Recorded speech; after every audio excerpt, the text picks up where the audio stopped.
Bismillahirrahmanirrahim. Assalamualaikum warahmatullahi wabarakatuh. Allahumma salli ala sayyidina Muhammadin al-Fatihi lima ughliqal khatimi lima sabaq nasiril haq bil haq wal hadi ila siratikal mustaqim wa ala alihi haqqa qadrihi wa miqdarihil azim. Rabbi syrah li sadri wa yassir li amri wa hlul 'uqdatan min lisani yafqahu qawli bi rahmatika ya arhamar rahimin. Wa ufawwidu amri ila Allah.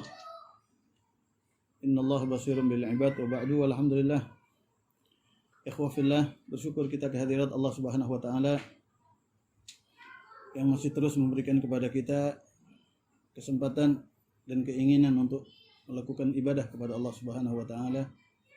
Sekarang berada di masa-masa banyak saudara kita khawatir terkena penyakit yang dikirim oleh Allah Subhanahu wa taala, ujian yang dikirim oleh Allah Subhanahu wa taala buat mukmin yang kita kenal dengan COVID-19, yang perlu kita camkan di dalam hati kita untuk membuat ketenangan di dalam hati kita bahwa di dalam kitab Hikam disebutkan rukun iman yang kelima, yaitu kita harus mengimani terhadap qada dan qadarnya Allah Subhanahu wa taala, khairihi wa syarrihi. Qada dan qadar ini dua lafaz yang berbeda maknanya. Qada adalah takdir Allah Subhanahu wa taala terhadap diri kita yang belum terjadi. Seperti besok pagi apa yang akan kita lakukan itu sudah ada catatannya. Itu sudah ada catatannya, akan tetapi belum terjadi. Jadi kita mulai sekitar 4 bulan di dalam kandungan orang tua kita. Buku amal kita seumur hidup itu sudah dicatatkan oleh Allah Subhanahu wa taala. Itu yang kita sebut dengan Ummul Kitab di dalam doa nisfu Sya'ban. Itu sudah ada semuanya. Qada adalah takdir yang belum terjadi.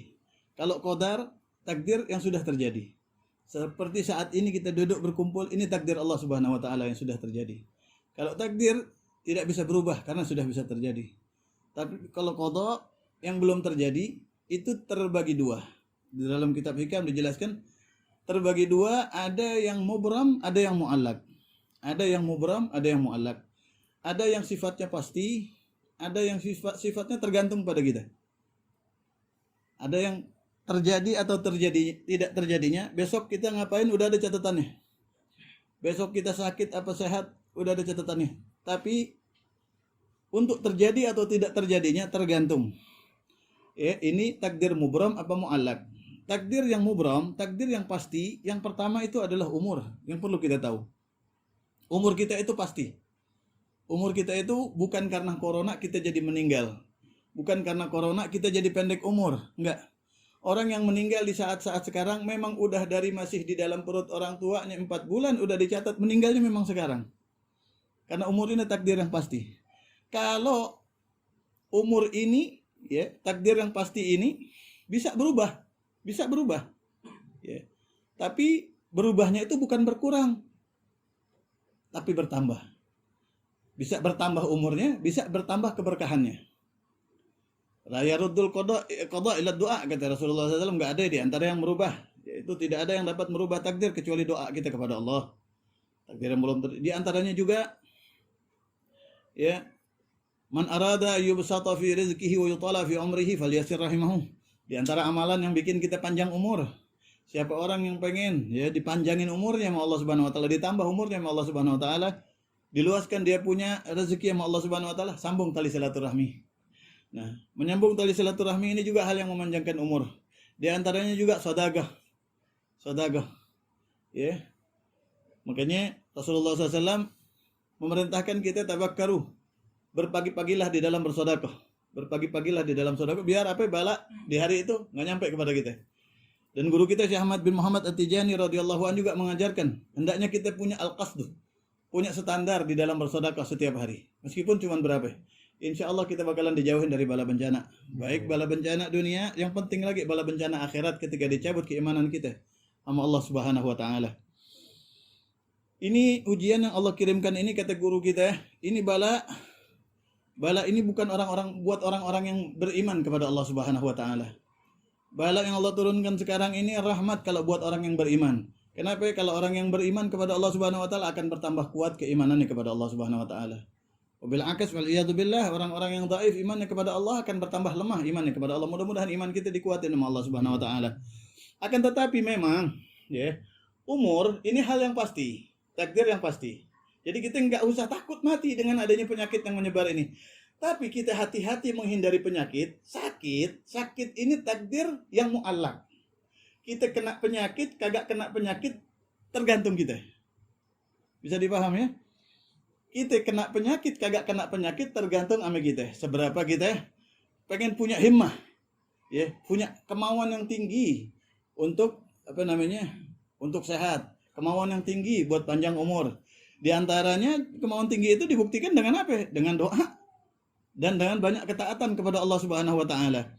Al-Imam Abbas mengatakan bala enggak diturunkan sama Allah ke dunia ini kecuali sebab dosa. Bala Allah turunin ke dunia sebabnya adalah dosa, dan tidak diangkat bala tersebut kecuali dengan taubat kepada Allah Subhanahu wa taala. Jadi yang angkat ini taubatnya kita kepada Allah. Yang disuruh tuh kita sekarang adalah bertaubat kepada Allah Subhanahu. Yang perlu bikin kita tenang, umur kita udah pasti. Kita mau menghindar kemana kalau udah ajalnya kita nyampe ajalnya. Ya. Umur kita udah pasti. Dan yang kedua, takdir yang mubram itu takdir yang pasti adalah amal kita. Penjabarannya wallahu alam. Penjabaran tentang amal ini. Kemudian yang ketiga, takdir yang pasti ini adalah rezeki. Rezeki ini adalah takdir yang pasti. Rezeki ini ada hissiyah, ada ma'nawiyah.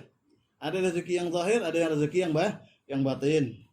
Rezeki yang zahir adalah yang kita makan, minum, kita pakai, kita sedekahkan, itu yang paling penting. Yang kita nikahin itu rezeki zahir. Rezeki yang batin adalah al-ulum wal ma'arif. Ilmu pengetahuan dan pengenalan kita kepada Allah itu rezeki. Kita minta sama Allah biar dikenalin kita sama Allah Subhanahu wa taala, ya. Biar ini penyakit menjadi mau'izah buat kita. Ini balak menjadi nasihat dengan sendirinya buat kita. Kemudian yang terakhir adalah syaqiyun am sa'idun.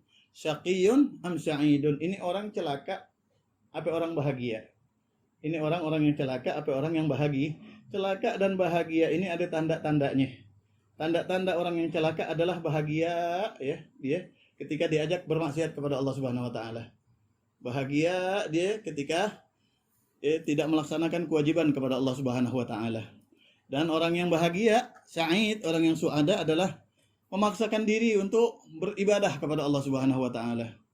Langkahnya ini maunya melakukan ketaatan kepada Allah Subhanahu wa taala. Nah, ini sekarang kita lagi diuji nih antara orang yang beriman sama orang yang dhaif imannya. Tinggal kita ukur hati-hatian kita. Kita lebih hati-hati terhadap musibah dunia apa musibah akhirat? Sakit musibah dunia. Musibah dunia, maksiat itu musibah, tapi musibah akhirat. Meninggalkan sholat itu musibah akhir, musibah yang sebangsa akhirat. Musibah dunia apa musibah akhirat? Ya, yang lebih kita takutin.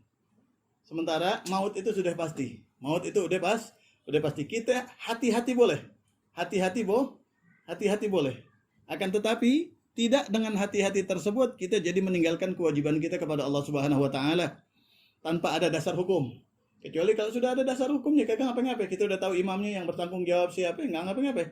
Kalau kita nggak tahu dasar hukumnya, kita disuruh meninggalkan kewajiban, la ta'ata li makhluk fi maksiatil khaliq. Nggak boleh kita mengikuti orang dalam melanggar daripada perintahnya Allah Subhanahu wa taala. Ini takdir yang pasti semuanya. Dan ini pun masih bisa berubah. Berubahnya bukan tadhiq, tetapi tausih, bukan tambah sempit, akan tetapi tambah luas. Perubahannya itu adalah dengan bertambah luas, bukan dengan bertambah sempit. Ini yang perlu kita camkan, ya. Kemudian selain daripada 4 hal ini, di antaranya sakit, ini adalah takdir yang mu'allak. Takdir yang tergantung kepada boleh kita berhati-hati. Ya, kita nggak menyalahkan, kita punya umara, kita cinta sama kita tandanya. Cinta sama rakyatnya. Dia melakukan suatu larangan karena dia pengen melestarikan kita. Dia pengen biar kita semuanya sehat, biar kita semuanya panjang umur, ya. Yang perlu untuk kita lakukan sekarang adalah banyak berdoa kepada Allah Subhanahu wa taala, banyak beristighfar kepada Allah Subhanahu wa taala agar supaya ini penyakit cepat diangkat. Dan pesan buat ikhwan muhibbin dari Guru Al-Faqir, kalau orang yang membaca salawat Fatih, ya, dawam setiap hari baca salawat Fatih dengan bilangan berapapun, itu insya Allah nggak bakalan terkena terhadap ini penyakit. Mudah-mudahan yang sedikit ada manfaatnya. Assalamualaikum warahmatullahi wabarakatuh.